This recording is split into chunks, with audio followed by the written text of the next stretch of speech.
किसान आंदोलन का समर्थन करने वाले नेशनल पीपुल्स फ्रंट के राष्ट्रीय अध्यक्ष पहुंचे अजमेर। राष्ट्रीय अध्यक्ष गगन भाटिया ने देश में क्रांति का बिगुल बजाने का किया ऐलान।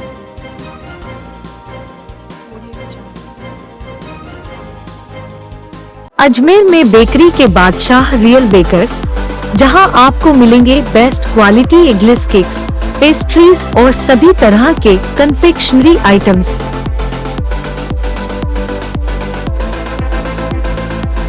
You tried the rest, now try the best. Real Bakers, near Collectors Residence Bank Colony चौराहा पुलिस लाइन अजमेर और नियर कनक Shri garden Jawahar Nagar Ajmer. National peoples front एक नया राजनीतिक दल है जो जल्द ही देश के युवाओं को अपनी कार्य योजना में शामिल कर देश में नई क्रांति का बिगुल बजाएगा। दिल्ली में 50 दिन से चल रहे किसान आंदोलन का समर्थन कर रहे फ्रंट के राष्ट्रीय अध्यक्ष गगन भाटिया ने बताया कि देश का किसान और युवा आज खुद को ठगा हुआ महसूस कर रहा है। उन्होंने कहा कि किसानों को पूंजीपतियों का गुलाम बनाने के लिए मोदी यह कृषि बिल लाए हैं। पंजाब से राजस्थान के अजमेर में अल्प प्रवास पर आए राष्ट्रीय अध्यक्ष गगन भाटिया ने बताया कि नेशनल पीपुल्स फ्रंट जल्द ही देश भर में अपनी कार्यकारिणी का विस्तार करेगा।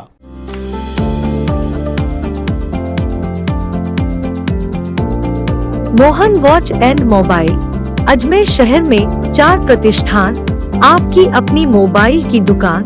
हेलो एवरीवन, मैं मोहन वॉच एंड मोबाइल पे आपका सभी का स्वागत करता हूँ। मेरी अजमेर में 4 दुकानें हैं। आप कहीं भी जाइए, आपको सभी जगह सेवा भरपूर मिलेगी। आ जाइए मोहन वॉच एंड मोबाइल पे, आपकी अपनी दुकान, जहां आपको मिलेंगे हर ब्रांड के लेटेस्ट मोबाइल और एसेसरीज, वो भी सबसे कम और किफायती दरों पर। Mohan watch and mobile Kachahri road, Nasirabad road, Vaishali Nagar और station road Ajmer. Actually national peoples front जो है वो एक राजनीतिक पार्टी है जो कि नेशनल लेवल की राष्ट्रीय जो है नेशनल पार्टी हमने बनाई है। और मैं थोड़ा सा अपना बता दूं, मैं खुद एडवोकेट हूं पंजाब में, और हमने आम लोगों के साथ मिलकर जो आम लोगों की समस्याएं हैं, जो कि पिछले 73 ईयर से 73 साल से किसी भी सरकार ने हल करने की कोशिश नहीं की, चाहे वो भ्रष्टाचार हो, चाहे वो एजुकेशन हो, चाहे वो जो हेल्थ की समस्या है या कोई और समस्याएं हैं, जो बेसिक नीड्स है, पावर्टी है, भुखमरी है, किसी भी सरकार ने चाहते हुए भी इसको हल करने की कोशिश नहीं की। और जो भी सरकार सेंटर में, केंद्र में सरकार आई, उन्होंने या तो जात पात के नाम पे या मजहब के नाम पे लोगों को आपस में लड़वाने की कोशिश की, या फिर धर्म के नाम पे लोगों को बांटने की कोशिश की। हमारी जो राष्ट्रीय पार्टी है, जो नेशनल पीपल्स पार्टी है, उसका जो मुख्य एजेंडा है भी ये सब, इन सब से ऊपर उठ के हम जो लोगों की बेसिक समस्याएं हैं, जो कि किसी भी सरकार ने हल करने की कोशिश नहीं की, उसकी तरफ ध्यान दें। चाहे वो गरीबी की समस्या है, चाहे वो भुखमरी की समस्या है, चाहे वो रोज़गार की समस्या है, चाहे वो अच्छी शिक्षा नीति की समस्या है, चाहे वो हेल्थ की समस्या है। इसके लिए हम जो है वो जन जागृति एक अभियान शुरू करेंगे। जो 73 ईयर्स में, जो 73 साल में आज़ादी के बाद जो किसी भी सरकार ने नहीं किया, जो हमारे फ्रीडम फाइटर्स थे, जो उनका एक सपना था भी हिंदुस्तान जो है सोने की चिड़िया बनेगा। आज ये जितनी भी राजनीतिक पार्टियां आई हैं, उन्होंने देश को लूटने के सिवाय कुछ भी नहीं किया है। और हम जो है वो एक नेशनल पीपल्स फ्रंट के जो बेस बना है, जो उस मंच से बिना किसी भेदभाव के, धर्म, जाति, मजहब से ऊपर उठ के सभी आम लोगों को साथ में लेकर एक जन जागृति अभियान शुरू करेंगे और एक ऐसा आंदोलन शुरू करेंगे जो कि नॉन वायलेंस हो। नॉन वायलेंस तरीके से, बिना कोई हिंसा किए हुए हम एक जो है वो परिवर्तन लाने की कोशिश करेंगे। आज हर कोई बोल रहा है भी व्यवस्था में परिवर्तन होना चाहिए, सिस्टम में परिवर्तन होना चाहिए। आज जो संविधान है वो आज टाइम आ गया है अभी उसको रिव्यू करने का। इससे पहले भी कई राजनीतिक दलों ने सारे प्रयास कर लिए, आपके पास ऐसी क्या खास बात है कि आपके प्रयास जो है वो सफल होंगे? देखो, हम जो हैं वो युवा लोगों को साथ लेके, जो युवा लोग हैं 18 से 35 साल की एज तक का जो युवा वर्ग है, वो 65% वोटर्स हैं, और जो 35 से लेके जो 65 तक है वो 25% है, और 65 से लेके वो 10% है। 18 से 35 साल तक की एज के जो युवा है उनको आज तक सभी पार्टियों ने एक्सप्लॉइट किया है, किसी ने भी उनको इकट्ठा करने की कोशिश नहीं की। आज जो युवा वर्ग है वो फ्रस्ट्रेट है। आज जो बच्चा 9th-10th में पढ़ता है वो कहता है जी हिंदुस्तान में मेरा कोई कैरियर नहीं है, मैं हिंदुस्तान के बाहर जाना चाहता हूँ।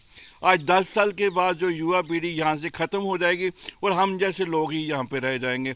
आज समय है भी, अगर हम इस समय ध्यान नहीं देंगे व्यवस्था परिवर्तन पे, तो लोगों में इतनी फ्रस्ट्रेशन है भी कुछ टाइम के बाद जहाँ पे सिविल वॉर होने के चांसेस है। यहाँ पे जो जितनी भुखमरी बढ़ रही है, जितनी पॉवर्टी बढ़ रही है, गरीब और गरीब होता जा रहा है, अमीर और अमीर होता जा रहा है। इन सबके लिए क्या प्लानिंग क्या आपके पास, किस तरह से प्लान कर रहे हैं अपने आप को, क्योंकि नेशन के ऊपर आप काबिज होने की बात कर रहे हैं, नेशन के ऊपर काबिज होने की बात कर, क्या प्लानिंग है आपकी? देखो, इसके लिए हमने जो है वो कोशिश करेंगे भी जगह जगह जाके यूथ को इकट्ठा किया जाए, यूनिवर्सिटी लेवल पे, कॉलेज लेवल पे जितना यूथ है, जितना जो फ्रस्ट्रेट हो चुका है, उन यूथ को इकट्ठा करके एक ऐसा रेवोल्यूशन, एक ऐसा मंच बनाएंगे जो, क्योंकि युवा ही देश की शक्ति है। अगर युवा वर्ग भटक रहा है, अगर युवा वर्ग गलत रास्ते पे जा रहा है, तो इनकी गलत नीतियां हैं। हम युवा वर्ग को ही जो है वो सही दिशा निर्देश देंगे ताकि जो है देश जो है वो फिर से सोने की चिड़िया बन सके और युवा वर्ग जो है वो फिर से